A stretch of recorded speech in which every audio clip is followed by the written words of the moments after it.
Watching TV has changed over time. Streaming has become the new norm. That's why Golden State Media Concepts television podcast dives headfirst to the world of cord cutting. Want to be on the loop of what's hot in Netflix? Or if it's not a preference, what about original shows in Hulu? We've got you covered. Join us as we fill in the blank and talk about movies to stream and what show you should be binging. This is the Golden State Media Concepts television podcast.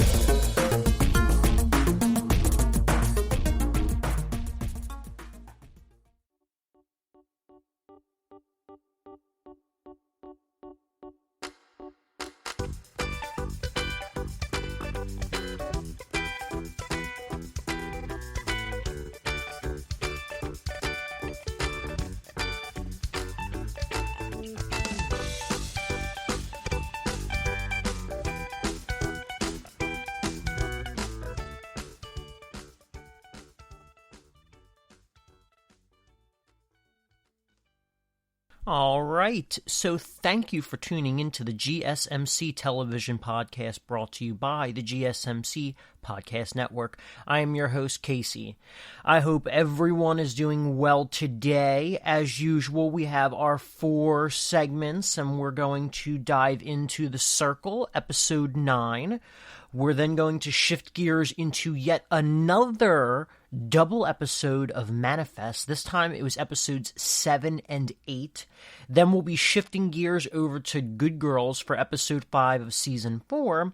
And then we'll be taking it to the Bad Batch pilot, which we did talk about the overview of the Star Wars animation television shows last podcast. So now we are talking about the new show. As of the time of this podcast, though, the 3rd episode will have just premiered. So we'll be a little bit behind for the next couple podcasts, but we'll catch right back up.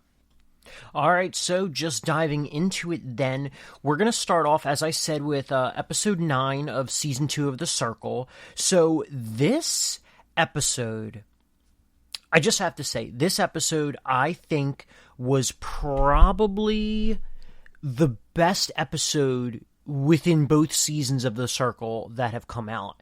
It had just kind of a little bit of everything, but the entertainment value for this episode was very high.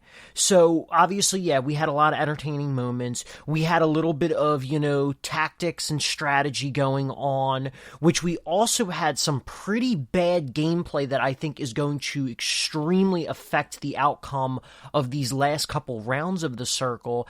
And you have the actual first time I'd probably say solid alliances forming.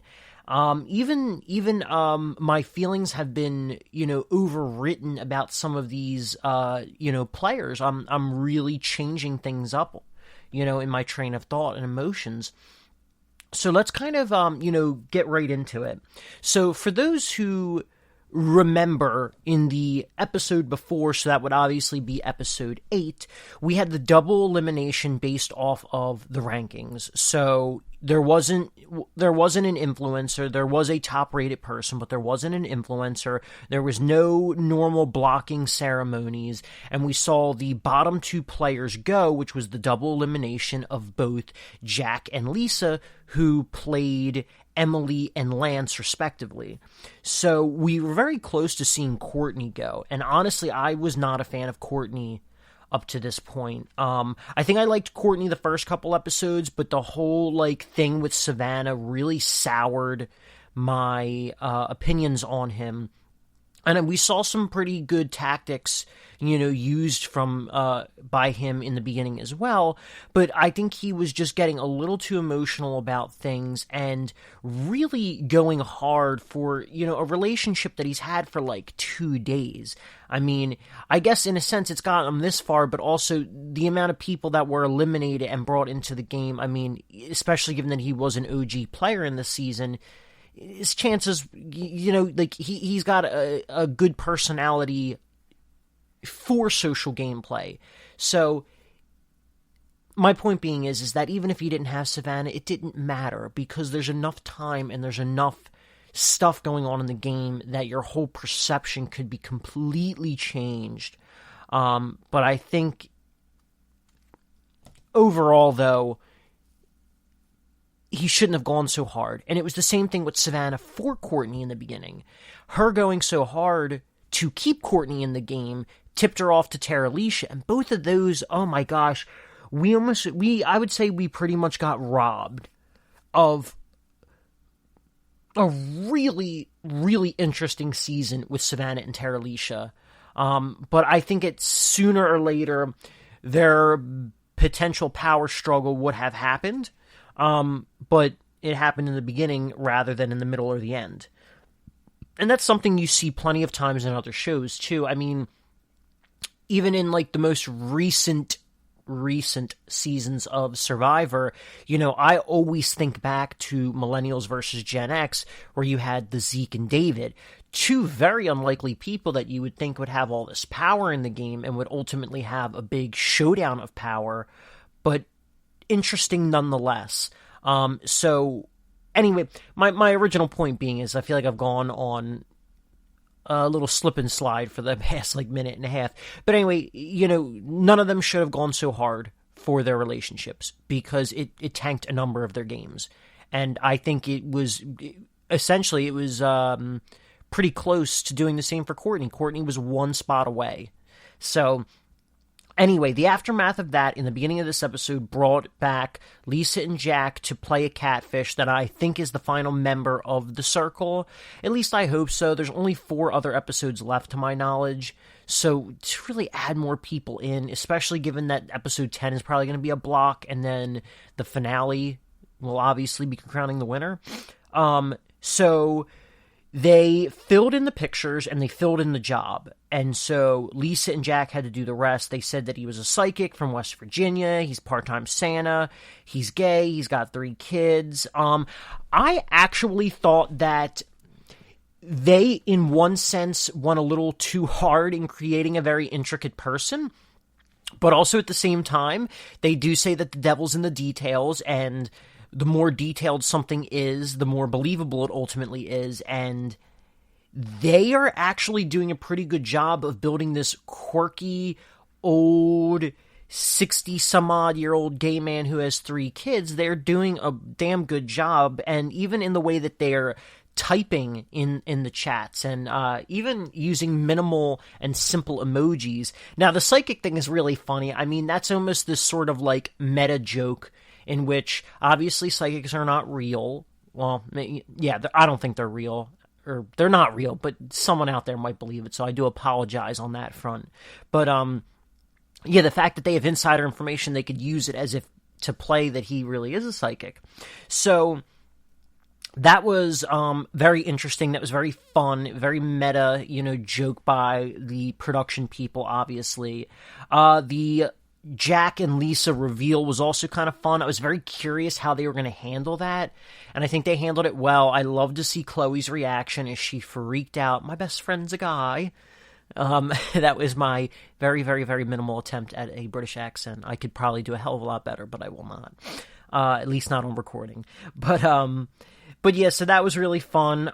Then you had the cat going super crazy and overboard, and everyone else was just all right, well, someone's lying. But Kat, I really liked her energy, and I thought that she was going to come in as a pretty smart game player, but this seems to be the fatal mistake of all these players in the season. They get hooked onto one idea and they don't let it go. They need to stop doing this. I feel like the first season was very friendly, and now the second season, yeah, they're upping the gameplay, but they're getting caught on all the wrong details. And I've said it 1,000 times every time I talk about the circle, but the catfish thing is irrelevant. It is irrelevant. It does not matter if someone's a catfish. If you make the relationship with that catfish, that is what matters, because it is a social game. You need to make the right tactical and strategic moves along with building the right relationships to get further. That's what matters in this game. So anyway, we got the introduction of John, the new catfish played by Jack and Lisa, and it seemed to go pretty well, probably one of the better reveals or introductions, and of course, Kat has to mention the Joker, which to John, the Joker is technically irrelevant because they don't understand what that hashtag would even mean. Let alone also if this person is really as old as they would say they were, it could potentially, they could interpret it as like something else. But anyway, irrelevant, hung up on kind of the wrong ideas. While I think the Joker was a vital part of the mid-game, it's not very relevant to the game right now. Because 2 of the 3 people that were pegged in that situation, or technically there are 3 people pegged, but 4 involved in total, but 2 of them are gone. So the Joker situation's really irrelevant at this point.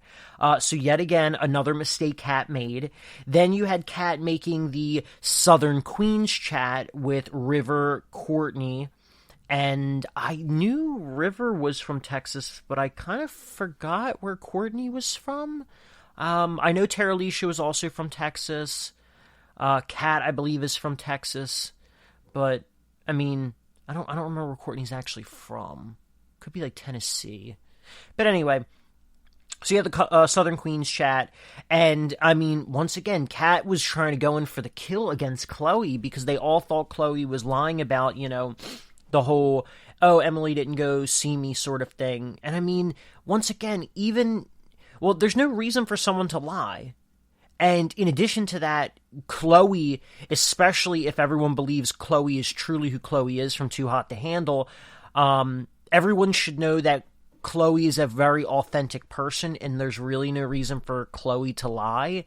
And even if she did lie about it, yeah, it's stupid that she lied, but also, what is the relevance or the purpose for Chloe to lie, especially given that Jack threw out the, I'm true to you thing, which was clearly a reference to Chloe. It just doesn't make any sense. So Kat obviously won super hard, and I loved that Courtney and River instantly picked up on it, instantly weren't for it, and then they talked, or more specifically, Courtney talked about telling Chloe about it. Even Kat could easily pick up that they weren't all for it, which at that point, Kat should have changed gears instead of pressing on. I think Kat was kind of hoping that maybe they would be really catty and play into it and, get them to, dish just because, they were gossiping. But they weren't, and she knew it, and she should have stopped. But she dug that hole deeper and deeper. With each shovelful, she dug herself at least a foot deeper. So, yeah. But then, Courtney does say, we gotta inform Chloe, but we don't see anything until the end of the episode. Which I wonder if, once again, that has to do with the actual rules of the game. And when they could chat, how many people they could chat with, how often they could chat. Because at that point, Courtney should have messaged River and been like, yo, should we tell Chloe what's going on? And then they should have gone into the chat, which once again is what we saw way later, unless the episode is somehow edited out of order, which I don't think is the case because fairly certain they were wearing different clothing, which would indicate the next day. We got another fun little game, the Geek Chic Quiz, I believe is what it was called. Geek Chic Quiz. Geek Chic something. I think it was fairly certain it was quiz. There were 4 questions. They built teams of 4. It was kind of fun. I got 2 of the questions right. I mixed up Uranus and Saturn. Or not Saturn. Uranus and Neptune. I should have gotten that one, but I was like, oh, that's Neptune. Blah, blah, blah, blah. And then I was like, oh, crap, that is not Neptune. And then I knew who obviously Dennis Rodman was and who Michael Jordan was, but I didn't realize that was Scottie Pippen. I will be completely honest. I am not a basketball fan, but how can you not know who, Michael Jordan is and Dennis Rodman? Especially Michael Jordan, but Dennis Rodman is a very, very out there kind of guy. But yeah, I mean, so I didn't get Scottie Pippen, and I got the Planet one wrong. That was a pretty big blunder from River not to get the 99 Problems thing.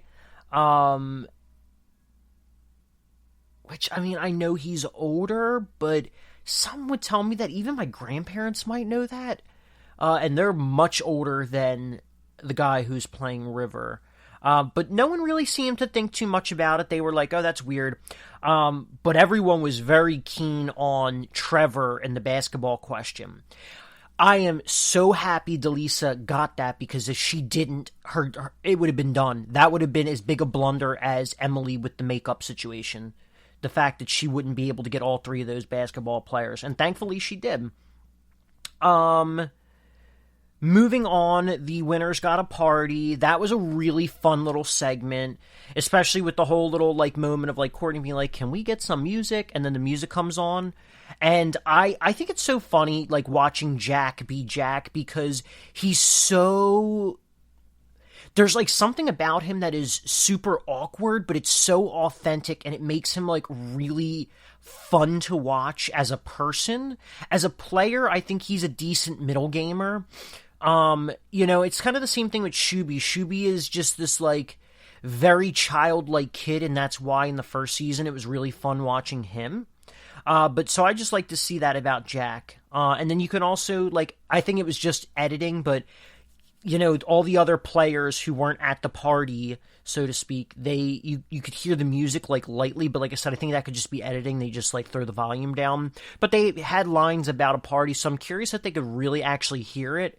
But something tells me they couldn't, because if they could, I feel like they would be like, what? Where's this music coming from? Like, it's so loud, like... So I feel like that's what they would have done. So towards the end of the episode, we got the Kardashians with a C chat back, which once again seems very weird that it happened so late, but it could be due to the rules of the game. And they warned Chloe. It was really awesome. And then Kat and Chloe have a conversation, and Chloe was clearly being fake as fuck, and Kat did not pick up on it, which was freaking sane. And she was feeling good about herself. So, yeah, that was a mess. And that's how the episode ended. I thought that was like a really fun way to end it. I wasn't even expecting that to be the end, because normally episodes do not end that dramatically. We had an interesting little conversation between Trevor and Mitchell. Do I think it'll really amount to much? No. I think more so if Mitchell gets booted, it could potentially factor into the finals. I kind of forget how they do the finals, and I'm afraid to search it up, because I do know that the ending of season 2 has just finished. I think it was this week. So I don't really want to search anything up, but I think with this new alliance of Courtney, River, and Chloe, I think all three of them will 100%, without a doubt, be at the end. And... Oh, wait, I think that's how it was. They do a final ranking, and the winner of the final ranking is the winner of the game. So, yeah, so I think at this point in time, they're going to be the top 3 contenders based on how they turned their game around. But honestly, I really think it's actually going to be Chloe that wins it all. Courtney, I could actually see him being a third person, third place, and River being second. I don't think this game really rewards strategic play, but social play, it definitely does. And that is why, once again, at the end of the day, this game is a social game. I guess one final note before we take a quick break and head on over to Manifest is that I, like I said, really despise Courtney, but with this episode, I have done a 180 again on Courtney, and I'm actually really liking him, and I'm really liking their 3-person alliance of River, Chloe, and Courtney. So I'm very excited to see what the next episode yields. On that note, we're going to take a quick break, and when we come back, we'll be talking about Manifest's double episode 7 and 8. Want to know the latest and hottest music hitting the airwaves? Don't be left out. Listen to the Golden State Media Concepts Music Podcast. Keith keeps you on the loop with everything you need to know from pop, rock, hip-hop, and the top 40. And we'll throw in news of your favorite artists, concert and tour dates, and so much more. Listen no further, because this is the gold standard in music podcast.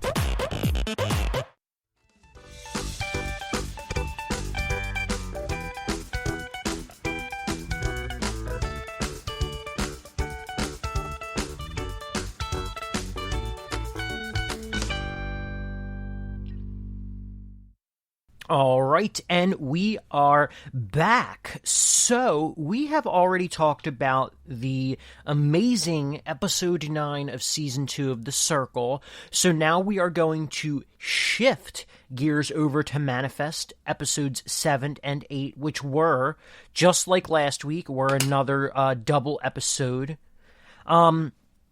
So kind of just, diving right into it, the beginning starts off with some eerie imagery of Pete, Corey, and Jace trapped in those liquid containers.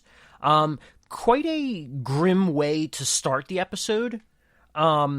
It almost reminds me of, just kind of making a little comparison here to Star Wars, the Bacta tanks, if anyone's, a Star Wars fan out there, or even to an extent the Resident Evil movies. Alice, the main character played by Mila Jovovich, I forget how you actually pronounce her last name. But anyway, she's always submerged in those liquid containers, so that's kind of what that reminded me of. So now we have 4 people who are in those containers, which is very interesting. We never got to see much more about, I don't even remember the guy's name, but the guy who did not survive his death date in the first season. He was the first person that actually gave us an indication that there was a death date in the show. Griffin. Griffin, the guy who also plays in Ozark season 1, he did not survive his death date. But we never actually saw him submerged in any liquid, so I'm actually curious what happened to his body. Because obviously Jace, Corey, and Pete, they didn't survive their death date, but they're still in experimentation. So that's very interesting. But anyway, pushing that whole thing aside, while they're in the lab of Eureka, we do see that Ben is there. He's getting his preliminary testing done before they actually do the real tests on him, I guess, just to make sure that he's okay and in good health, to maybe also measure him against any stress tests they do on him to, have a control data. I think that's what it's called. So that was interesting. We saw Michaela have another calling, which then her partner gets to witness it. So this is the second time she got to witness a calling. We saw the dark clouds, and it was interesting. She's literally just walking down the street across the city, which you would think she'd take a car. And I noticed in the background other people were looking up at the sky, and I was like, that's weird. I wonder if they also see it. Which then ended up being that all those other people were passengers of 828, and they were led to Eureka. And they were able to kind of quickly piece it together, unmarked warehouse and facility obviously has to be government, blah, blah, blah, blah. And then they see Ben come out, and of course Egan is there, and of course he pieces, two together with Michaela and Ben, blah, whatever. So we do see the confrontation between Michaela and Ben, which she got a little more upset than I was expecting her to, which, is whatever. But then the very interesting thing is shortly after she leaves his house, she gets the hand glowing thing, which is always funny how these callings, end up for each of the people. Everyone experiences things in a wide variety. Obviously, most of them are, hearing thoughts, their own thoughts that they did not think. Sometimes they get visions, whatever. But it's very interesting that she got the hand glowing thing. But she wasn't even gone for that long. And by the time she makes the phone call, which obviously, everyone's watching this episode, Ben got kidnapped by Egan and his crew. He got drugged, really, which was pretty extreme. She ends up telling her partner that she hasn't seen him in a couple hours, and he left all of his stuff behind, which was crazy. It was she drove down the street, got that calling, and then she went back, and it's been a couple hours before she called it in. So that just seemed a little weird. Very interesting piece of dialogue, as once Ben was captured by Egan and his crew, Ben reveals, about the resurrection and the whole NSA thing, and it was really cool to actually see just a moment on his face where he finds out that they did die and they have come back. Now, I applaud the actor on that little key facial expression, but I think I want it more in script, because if I was him, I'd be like, how do you know we're dead? Blah, blah, blah, blah, blah, blah, blah. Like, I would have been asking a lot of questions about that, because that is a pretty big reveal. On the other side of things, we have Sanvi, who starts to piece the traces together, the trace markers on everyone involved in any sort of vanishing, from the 828ers to Zeke to the meth heads, and she pieces it all together and finds out that it all makes Sapphire, which is really interesting, which is obviously like her whole value to the NSA and why they're now keeping her around. But it is interesting that no one else, especially given that these are supposed to be some of the brightest minds on the planet, they could not identify that it all made Sapphire. Now, I was really interested, in why Sapphire. What does that actually mean? They didn't, really talk about that too much, or even ponder that question, which makes me think that it might not actually be important to the show, but I think it has to be important to the show, because parts of the mystery and details that they reveal like that are never insignificant. There is a reason behind it. It's just a matter of how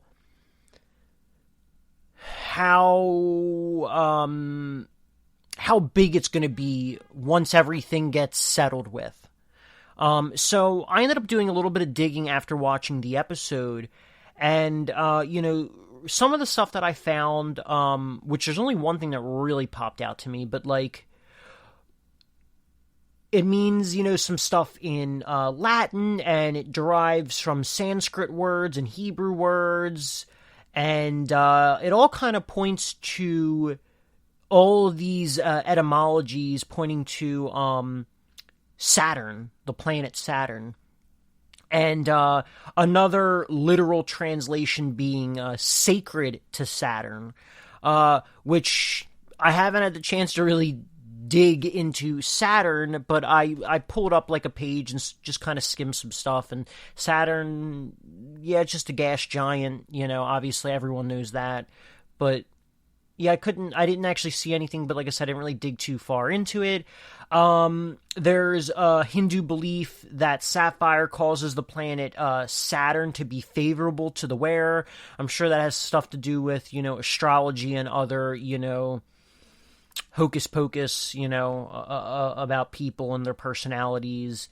Refers to lapis lazuli, which obviously, is a blue type of gem, or at least I'm fairly certain it's a blue type of gem. In medieval times, they used it for, what was it? Or, well, not that they used it, but there was another type of, like, stone that would, I guess, also get used, or said as sapphire. It's a 45th wedding anniversary. The Sapphire Jubilee occurs after 65 years, and Queen Elizabeth II marked hers in 2017. It's the birthstone of September. There's a superstition in Italy that sapphires are amulets against eye problems and melancholy. But, maybe that could be something. But I think the thing that really stands out to me, which we obviously know everything that happened with the Vatican in this double episode, is that Pope Innocent III decreed that the rings of bishops should be made out of pure gold set with an unengraved sapphire, as possessing the virtues and qualities essential to its dignified position as a seal of secrets, for there be many things that a priest conceals, and the senses of the vulgar and less intelligent, which keeps locked, as it were, under seal. I mean, those were just like little bits and parts that I could find on historical and cultural references. Now, with the Ben thing, obviously Ben is a very, which we'll come back to the Sapphire in a second. I just kind of want to like run through the major plot points or other stuff that happened. Obviously every episode's like a little bit of here's a small problem, or here is a medical drama, or here's a police drama. But Ben obviously uses intelligence to get a message out to Mickey, and then Ben gets saved, Egan gets arrested, but then he gets bail from Ben so they can work together. And then in the other episode, the life raft is, in danger with the two sisters who are being abused, and the girl tries to kill someone, but Ben needs to save her from making a bad mistake because one bad egg could literally sink the whole ship. So anyway, that whole thing. So, going back to, sapphires in the Vatican, we end up finding out that the big package from last episode was from the Vatican, and that it was unearthed, what did they say, like 7 years ago, and then they start to run tests on the wood, and it's 6,000 years old and has remnants of peacock feathers. And the second they said that, I said right to my family, I said, okay, it's 6,000 years old. They unearthed it about 7 years ago. And it's got an animal traces. That's the peacock feather. That is a reoccurring theme in this show. I was like, that's Noah's Ark, right? A piece of driftwood that predates a lot of history, or at least recorded history, and it has animal remnants in it. That sounds like Noah's Ark to me. And it was unearthed 7 years ago, which roughly 7 years ago is when the plane went missing. I was like, yeah, that is no coincidence. There could be divine intervention because obviously religion plays a huge part in this show, but it's never one set religion. I mean, obviously we have references to, you could say Christianity, but more so the Abrahamic religions, which are all Islam, Christianity, and Judaism. And then we had the Buddhist references last season. So, yeah, I think there could very well be divine intervention in the show. My mom seems to think that it is aliens, which, I mean, aliens could be our gods, aliens could have created life here for us. I think, with this whole mystery, I think it is a manipulation of space and time. Because I believe they also did mention something about a tesseract. Or I could be completely mixing up my shows right now, so I do apologize if I am. But as we know with the tesseract, it, operates within a 4 and 5 dimensional space. You even saw in references to the comics and even the MCU that the tesseract was the housing unit for the Space Stone, which could, you could go throughout space. But anyway, I mean, that's the funny thing is, like, the plane disappears, and then the second the plane disappears, there's probably a ripple in space and time, and it causes a 6,000-year-old piece of driftwood to surface from the bottom of the ocean. Yeah, I think that is pretty big. And I also mentioned, with the whole snow globe thing a few episodes ago, when they first mentioned it and had a volcano, I said, there's no, and I said it again in this podcast, there's no little details like that just, it pays off. There's a reason why they had it.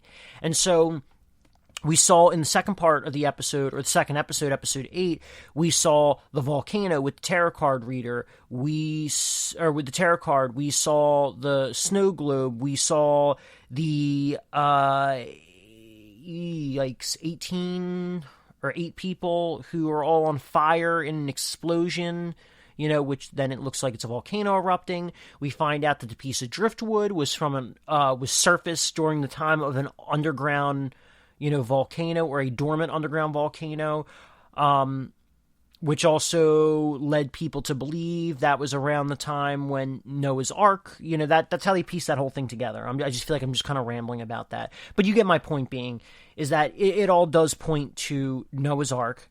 There are no details that are random. They're all very purposeful, which is the whole point of the creator and the writer's job. People in the film industry, there are not supposed to be random, pointless stuff.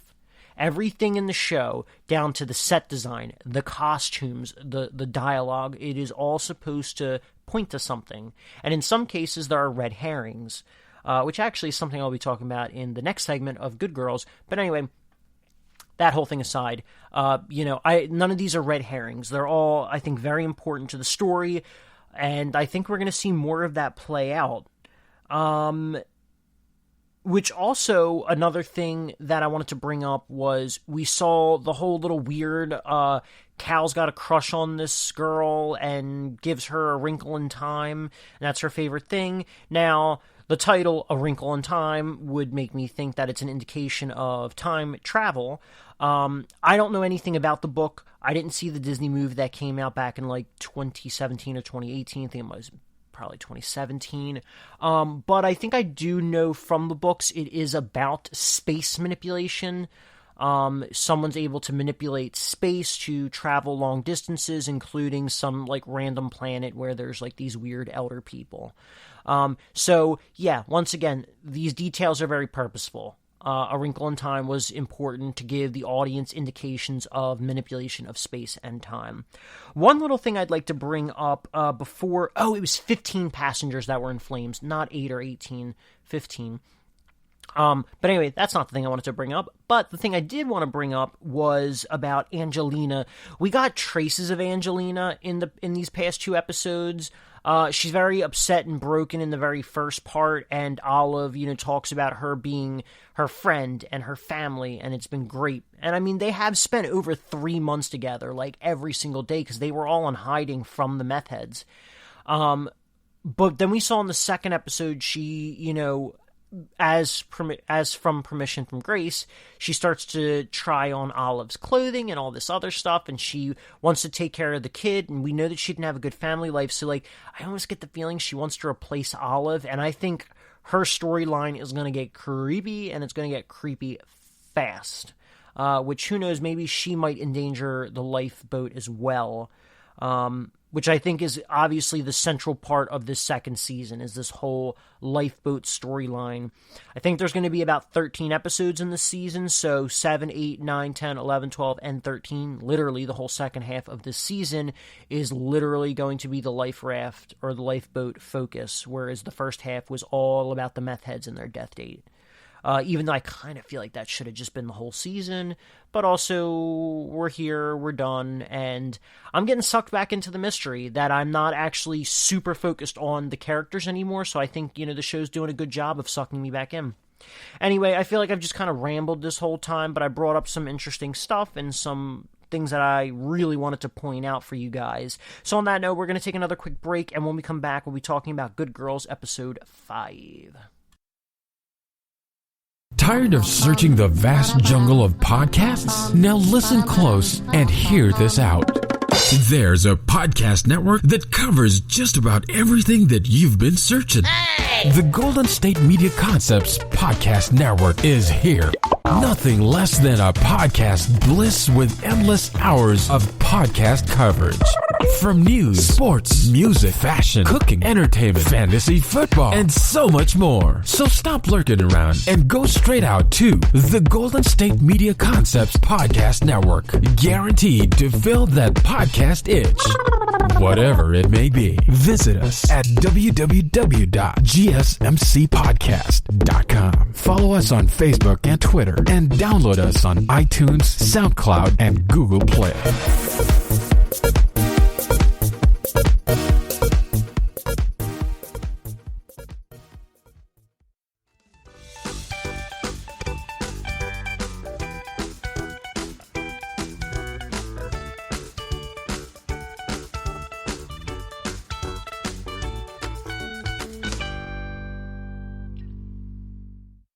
All right, and we are back.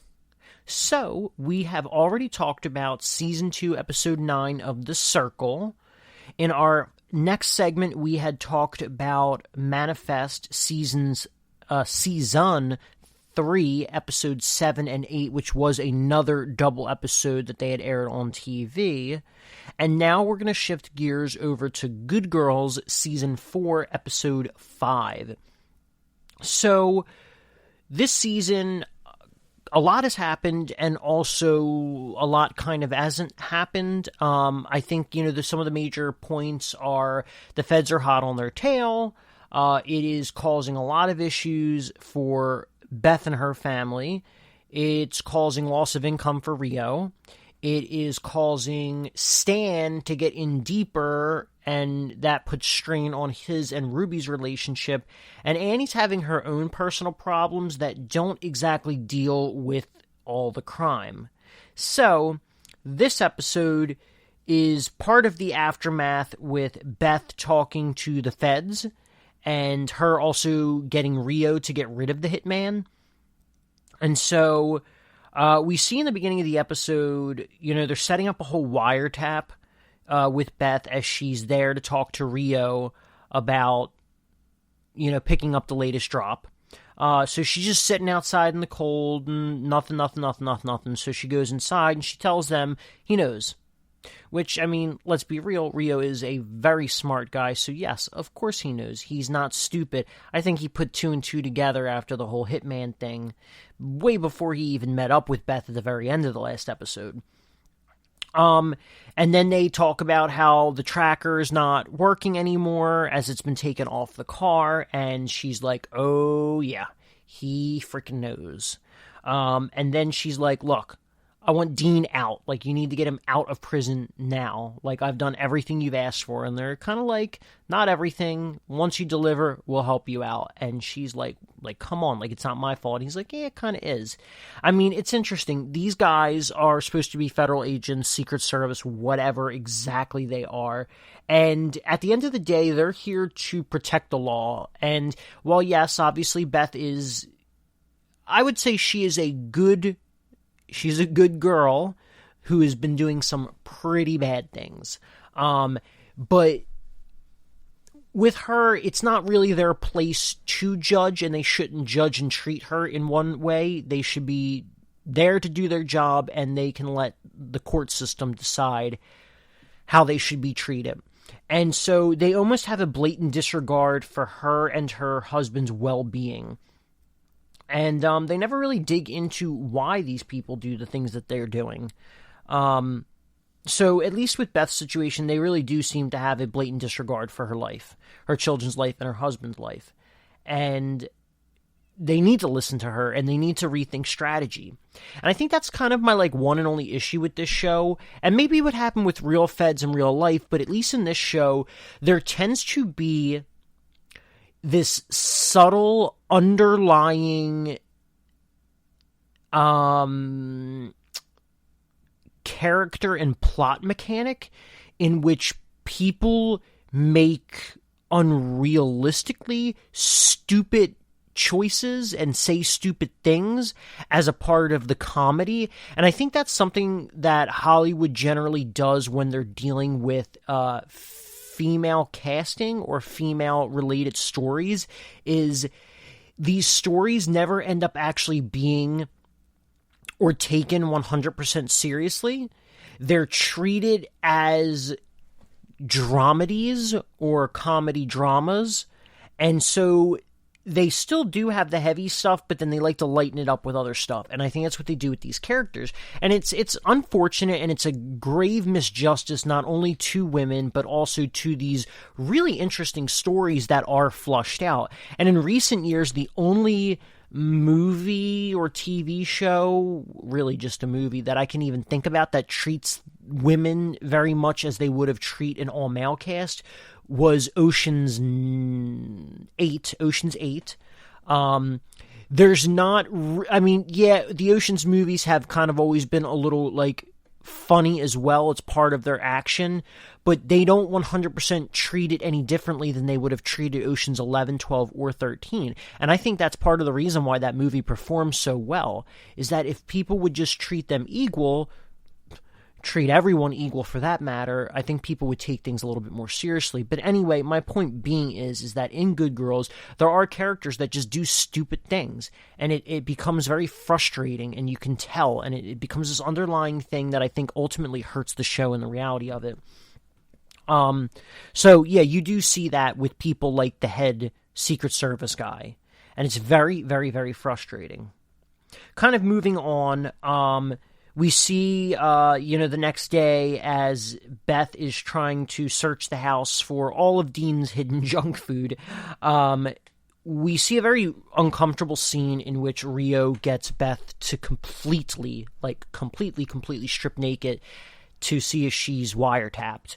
And that ultimately leads to, I guess, Rio actually trusting her, and also at the same time getting her to do his dirty work to also, in a sense, incriminate her and further push her down the rabbit hole. We also see Annie has this weird babysitting storyline, and I think it's part of Annie becoming her own person and growing up to an extent. The individual storyline itself, I don't think I really cared for, but I think I am actually very much here for Annie's development as a character.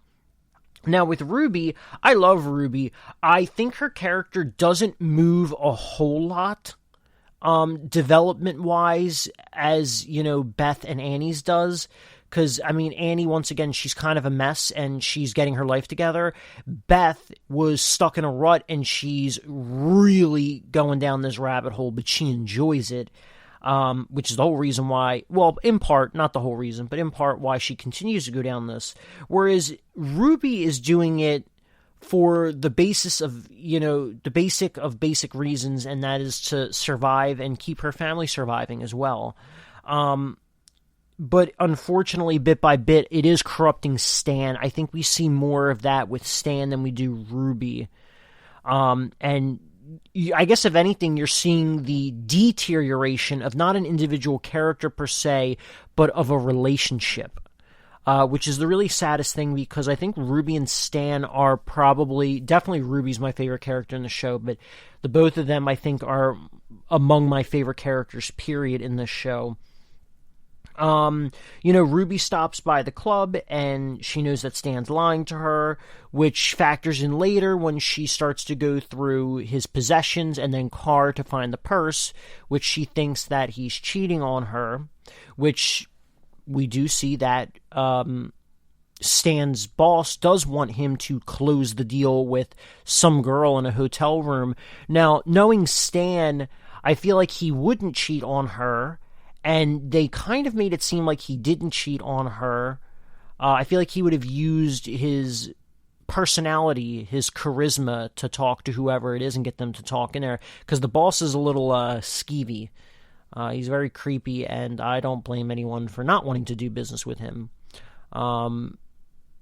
Yeah.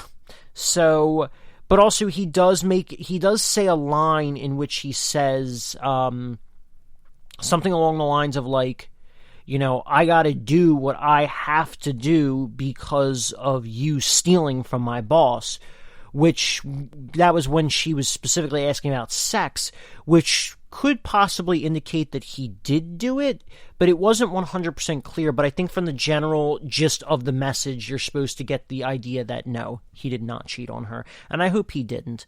But at the same time, if he did, I understand why he would have to. Not that I would agree with it exactly, but also they need to do whatever they can to keep themselves out of jail, living their lives, and keeping their children safe.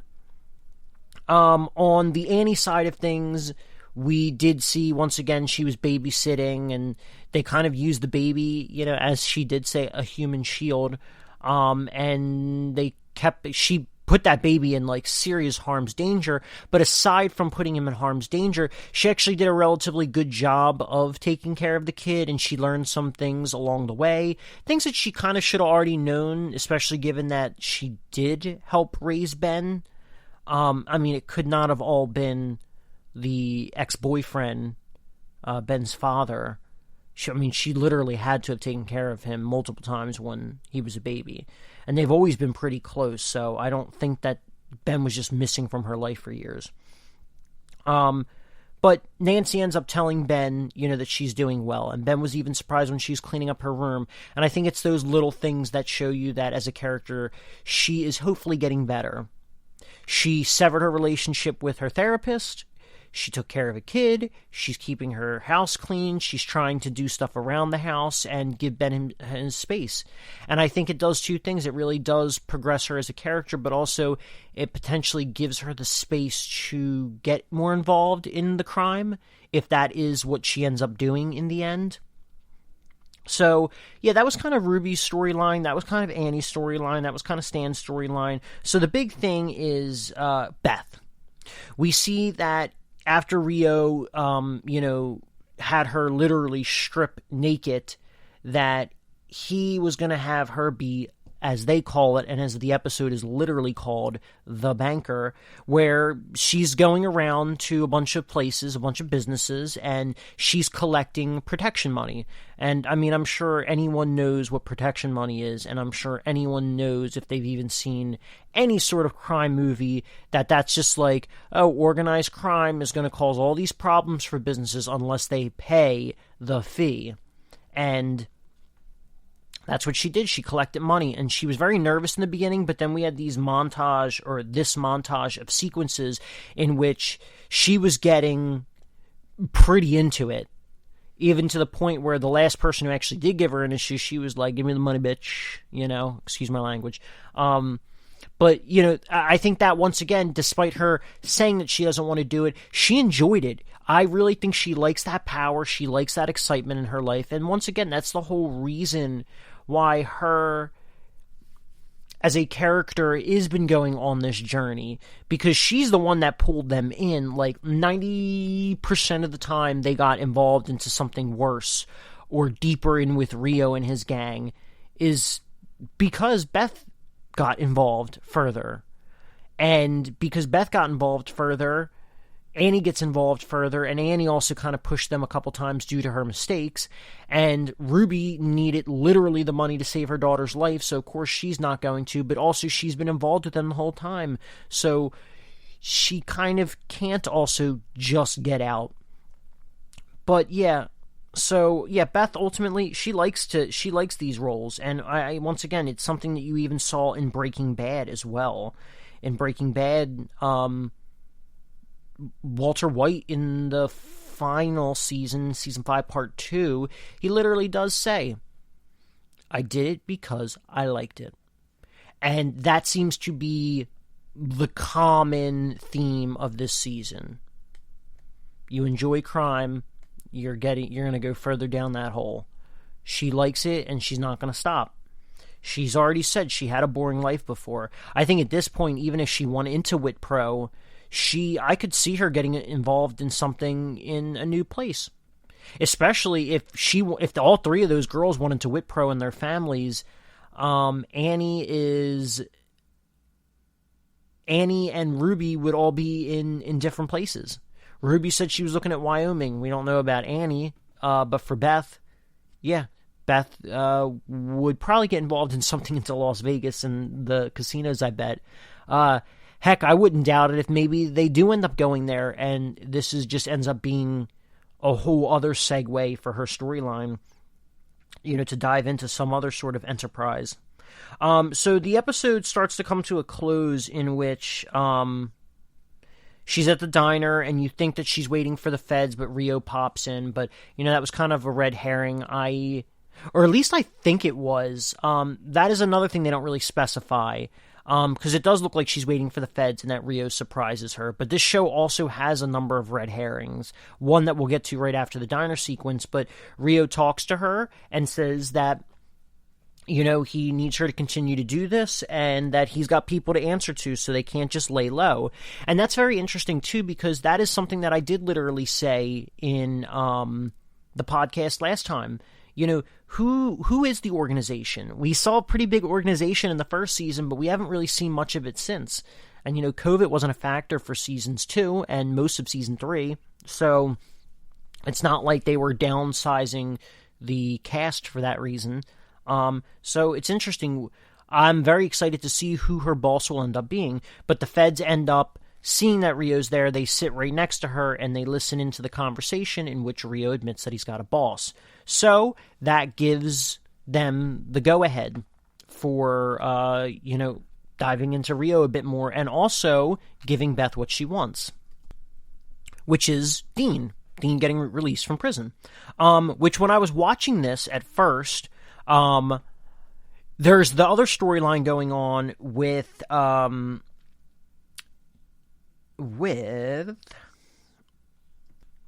Eric, Eric visits Dean at the at prison.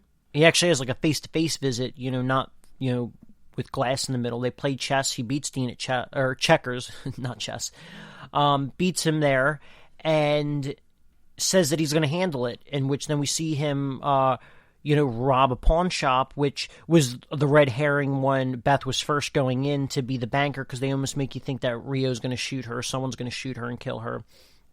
But then we end up finding out at the end of the episode, as we see Dean get released from prison, that he didn't come through. He actually probably got his butt beat. That pawn shop guy probably took that bat off the wall and started beating him down hard. So, anyway, because Beth comes through with her thing, Dean gets released from prison. So she gets part of her wishes. So I'm very curious to see in the next episode where that's all going to play out. Because Dean seemed to be pretty happy. But that there's been way too much going on. So let's see how this relationship will continue to crumble in the next episode and the rest of the season. As well as the series, at that matter. I do feel bad for Eric, though. I'm very curious where his storyline's even going. But yeah, I guess on that note, we're going to take a quick break, and when we come back, we will be talking about the pilot episode of The Bad Batch.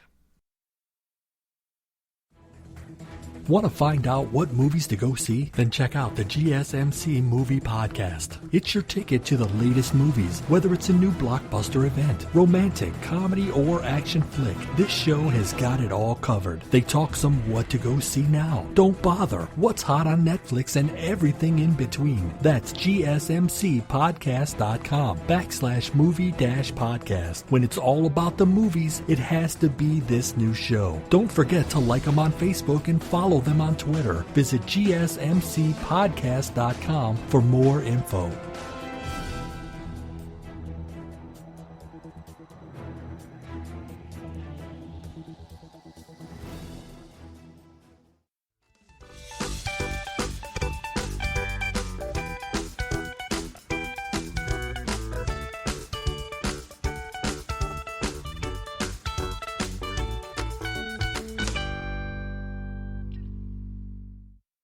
All right, and we are back for our fourth and final segment. So we've already talked about The Circle, Season 2, Episode 9.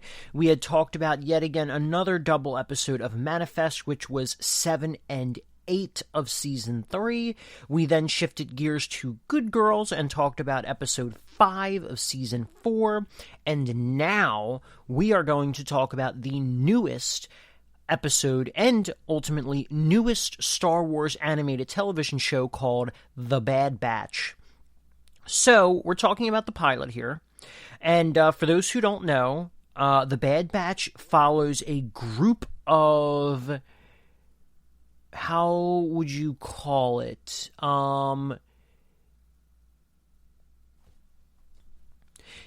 genetically defective clone troopers. They were a group of 4 clone troopers who had some sort of genetic defect, but the defect ended up being something great for them. You had the leader of the group named Hunter. They don't really specify the exact details of it, but however his brain ended up forming, it ended up making him very keen, I guess, on leadership calls and just heat of the moment calls in general. He's also able to detect electro fields as well, which I guess they see as a very, very valuable asset during the Clone Wars, because that's obviously why the clone troopers were invented. So it could help him, I guess, detect droids from a distance. You also had Crosshair, who was granted with superior vision. So he's the, sniper of the group, or the marksman, you could say, of the group. You had Tech, which he's got a wider range of abilities, all mental abilities at that, though. So essentially, his genetic defect makes him a genius. He knows multiple languages. He knows tons of, secret protocols and how to splice and all this other stuff. But yeah, essentially he is the genius of the group. You then had Wrecker, who was he's the muscle of the group, and he likes explosions and heavy machinery or weaponry and stuff like that. That's all he is. Then, so those are the original four. So, kind of a little bit of a spoiler alert if anyone hasn't seen the final season of the Clone Wars, but I also did briefly talk about it in the last podcast. But one of the main characters of numerous the Clone Wars arcs was a guy named Echo. Now, Echo was once a regular trooper, a part of the Domino Squad, which they were kind of a group of clone troopers that sucked and really couldn't do their job. And usually if clone troopers suck and they're not able to perform well, they end up given like really crappy jobs, which during the introduction of his story, he was introduced in one arc, and then like 3 arcs later, they actually went into the backstory when he was a part of the Domino Squad. He met a janitor, or their squad met a janitor, who was also a crappy, underperforming clone trooper, and so that's why they made him a janitor. So anyway, he was a part of the Domino Squad, and then I believe during the attack on the Camino facility, the majority of his squad got taken out. So he and one other clone trooper ended up... Who was that other clone trooper? Oh, Fives. He and Fives were pushed into the 501st. Now, anyone who is a huge Star Wars fan knows that the 501st Legion was a very important legion in the Star Wars lore and everything like that, because they were the main legion of troops that assisted Anakin Skywalker, as Skywalker was a general in the Republican Army. So he was a part of that squad, but then he was captured, experimented on, and he ended up essentially becoming more machine than man.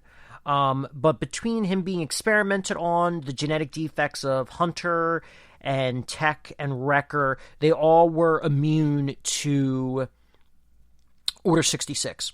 So the beginning of the episode takes place pretty much right before Order 66 kicks off. We get to see Master Depa Billaba, who is mainly mentioned in the Rebels series, and her body's even shown in the Rebels series. So I knew that this was going to be her downfall, but I was kind of hoping that maybe they wouldn't show her death, which they didn't exactly show her death, but they did show her kind of getting lit up by a bunch of blasters, although I think she was deflecting most of them and took out some of the clone troopers. We get to see her very, very young Padawan, who is, at that point in time, Caleb Doom. But we know him later in the Rebel series as Kanan Jarrus, who, funny enough, as even a kid, he's very skilled, but even as a kid, he's also voiced by Freddie Prinze Jr., who's easily got to be in his 40s. Actually, I'm going to search that up really quick. Yeah, he is 45 years old. So it's just kind of funny that a 45-year-old man is still voicing a guy who's probably 12 to 14, if I had to guess. Actually, you got to search that up too real quick. So, looking on Wikipedia, which is the encyclopedia for all things Star Wars on the internet, Kanan was born in 33 BBY, and he died in 0 BBY, which at that point, it was roughly 19 to 20 years since Order 66. If he was born 33 years... Okay, if he was born 33 years before the Battle of Yavin, there had been 19 to 20 years before. So he was about 13 or 14 by the time Order 66 was executed. So I would imagine you probably get still a little bit of a higher pitched voice, maybe a little crack here or there. Yeah, so just really funny that Freddie Prinze still voiced him. So this pilot episode, all in all, was an hour and a half long. It's a pretty long pilot, kind of its own like TV movie. I mean, there's a lot of information that is revealed, but as far as what actually happens, there's not a whole lot. So Order 66 kicks off, and immediately all the regular troopers turn on Depa Bilaba, and I'm going to call him Kanan because that's what we all actually know him as from Rebels. Kanan sees it and then starts to run away as he thinks the Bad Batch... Well, I think he goes to help his master, but then she tells him to run away, and then sees that, there's the Bad Batch there, and they're probably going to kill him too. But the only person that actually received the Order 66 was Crosshair, as his chip is probably functioning correctly, whereas the others, it is not. And, they try and hunt him down, but also Hunter is trying to save him, and is like, dude, what are you doing? And he's like, I follow orders, blah, blah, blah, blah. Kanan gets away. They go to Camino to figure out what's going on as all the clone troopers are called back. We get to see a dead Jedi as their saber falls from their hands on the stretcher. A lot of fans were theorizing that it was probably Shaak Ti's saber and body, but there's no way that that's possible because aside from the fact that we see Shaak Ti, die 2 or 3 times in the fandom. I believe her true canonical death is in the Jedi Temple during meditation by Anakin, although in the deleted scenes of Star Wars Episode 3 Revenge of the Sith, we see Grievous strike her down and then take her lightsaber and add it to his collection, which then Obi-Wan chops off his hand in the movie, and that's how he loses that lightsaber. So a little bit of inconsistencies there, but I'm here to tell all the fans that that is not Shaak Ti's lightsaber or Shaak Ti's body for that matter. We get introduced to an interesting little girl named Omega. Now, if we know anything about the Camino facilities, there are not human beings on the Camino facilities. The only ones that you ever actually see are the clone troopers and the Jedi. And she's clearly not a Jedi, and she's clearly in tight with the Kaminoans, which means that she's got to be a clone. So we kind of distinguish that pretty early on. Everything gets told to the clone troopers about the Jedi turning, and they get to see the address on the Senate, which was kind of cool. But the Bad Batch are really not there for it, except for Crosshair. And you can already tell that Crosshair is going to be a pretty big problem for the series. We just don't know how it's going to play out at this point.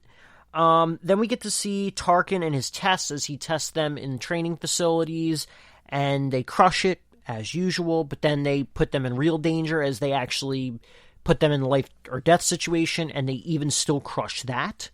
So he sends them on a mission to test their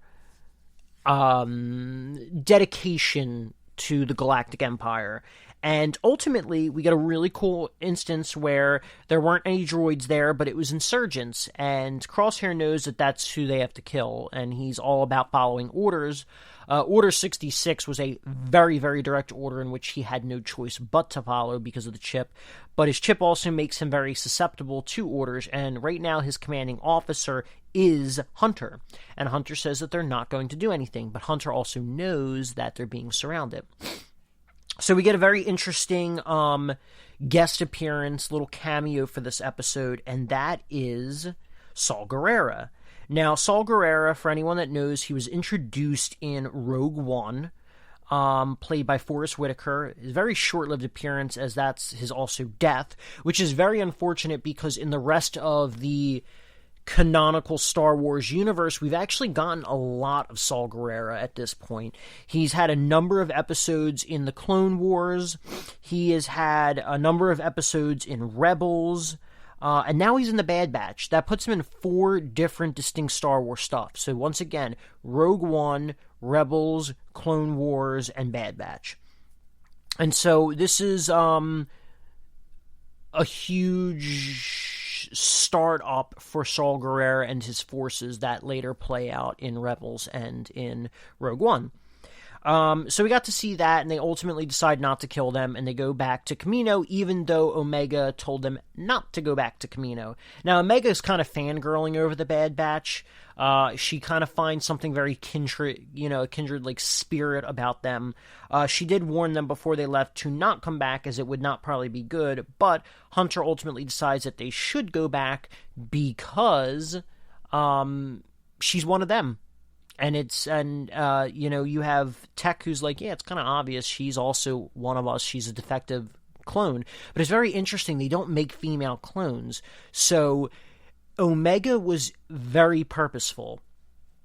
There's a very, very specific reason in why she exists, which I'm sure will be its own little mystery. And also, what are her powers?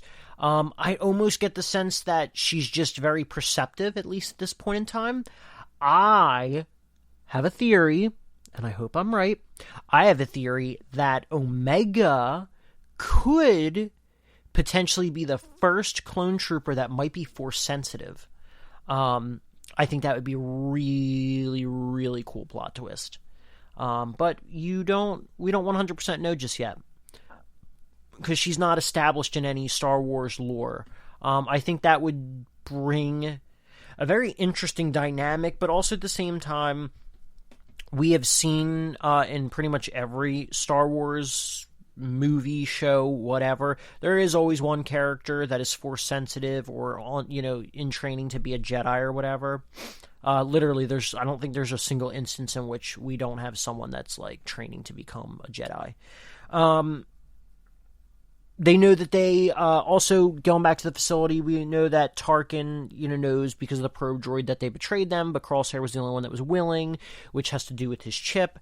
And so I was really hoping, and then they eventually escaped the facility, blah, blah, blah, blah. Ultimately I was really hoping that Crosshair would stick with the Bad Batch, and it would ultimately cause this sort of division between them that would ultimately circle around to Crosshair potentially seeing the value in them as a group and them, not sticking with the Galactic Empire.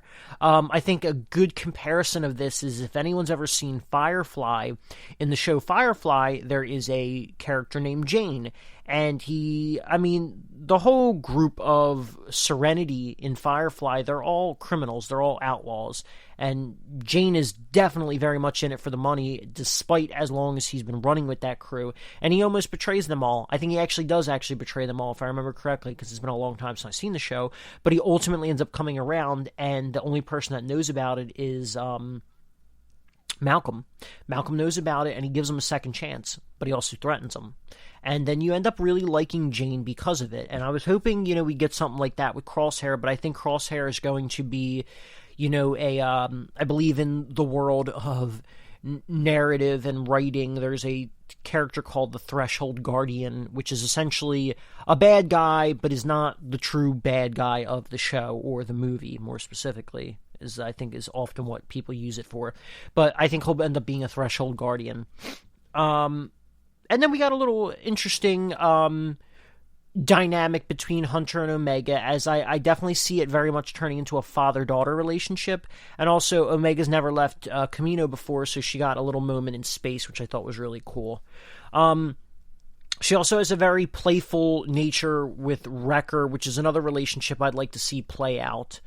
But I don't see her developing too much of a relationship with Tech and Echo, at least at the moment. Her playful side will be with Wrecker. The father-daughter relationship will be with Hunter.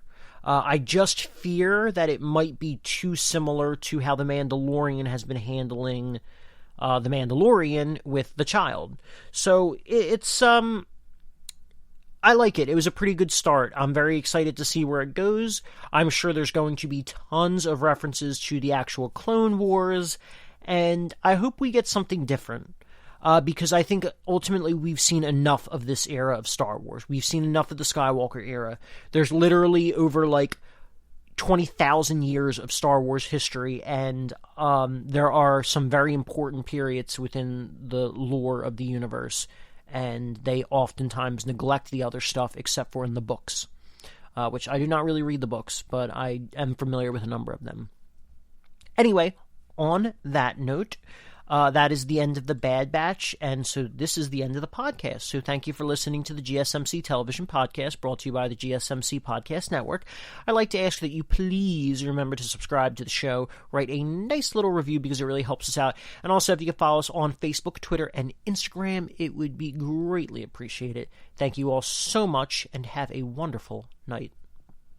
You've been listening to the Golden State Media Concepts Television Podcast, part of the Golden State Media Concepts Podcast Network. You can find this show and others like it at www.gsmcpodcast.com. Download our podcast on iTunes, Stitcher, SoundCloud, and Google Play. Just type in GSMC to find all the shows from the Golden State Media Concepts Podcast Network, from movies to music, from sports to entertainment, and even weird news. You can also follow us on Twitter and on Facebook.